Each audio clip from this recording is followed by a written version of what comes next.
parents, does your child get socially corrected at school every day, even when they're trying to behave well? Then this episode is for you. Because for many neurodiverse kids, it's not that they don't care. It's that they're expected to follow social rules that are invisible, inconsistent, and difficult to understand. Let's get started. Welcome to From the Teacher's Desk. I'm a special education teacher with parent and teacher-friendly advice to support learning and behavior. And today we're talking about what happens when a child is socially corrected all day and how to support them to learn social skills without shaming them. The goal is not to make them behave like everyone else, but to help them connect with others in a positive way. Most kids are not trying to be difficult. They're just trying to make connections, and they get socially corrected all day anyway. They are too loud, they are too close, their timing is wrong, they're talking too much, they're not making enough eye contact, they touched someone's things, or said something out loud that may have been the truth but was hard for others to hear. And after going through this for a while, school becomes less of a place to learn and more of a place where they always fail socially. And this is a quiet heartbreak for parents because the issue isn't about behavior anymore. It's about belonging. A lot of neurodiverse kids are navigating social rules that are invisible, confusing, and fast. And adults tend to correct them after the moment is over with a lot of frustration, instead of teaching it to them before the moment happens with patience and support.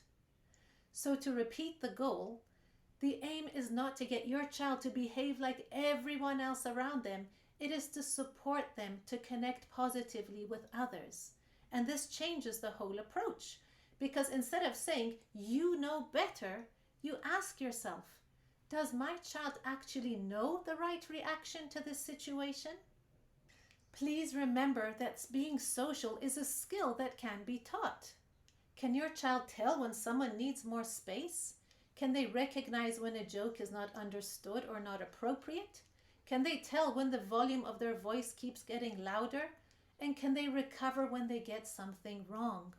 These are all skills that can be taught, but they should never be taught through embarrassment. And this is really, really important, because when you see the problem as a skill that can be learned and less about your child's character flaws, then you stop correcting your child with frustration and start teaching them these skills with intention.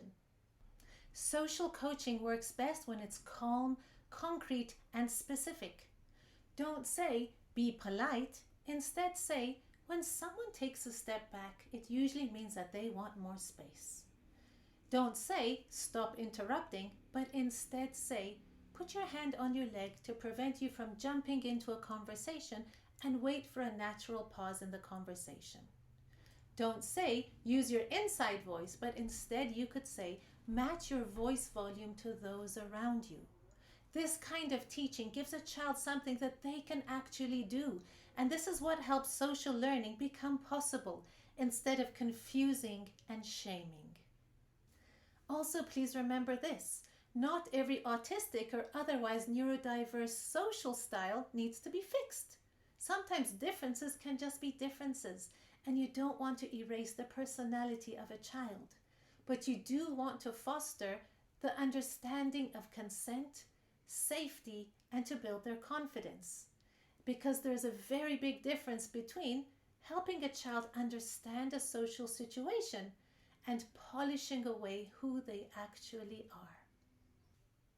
If your child is being corrected all day, ask yourself these questions. What social skills are essential for you to teach your child, and which ones are preferences? Which social rules need direct teaching? And also, what are some places you can take your child where they will be more socially accepted and not have their personality erased? This is a much kinder and smarter place to begin, and for many children, it's also the place where real growth happens. Thank you so much for joining me here. Next week, we will be discussing why traditional discipline sometimes backfires. Please join me then from the Teacher's Desk.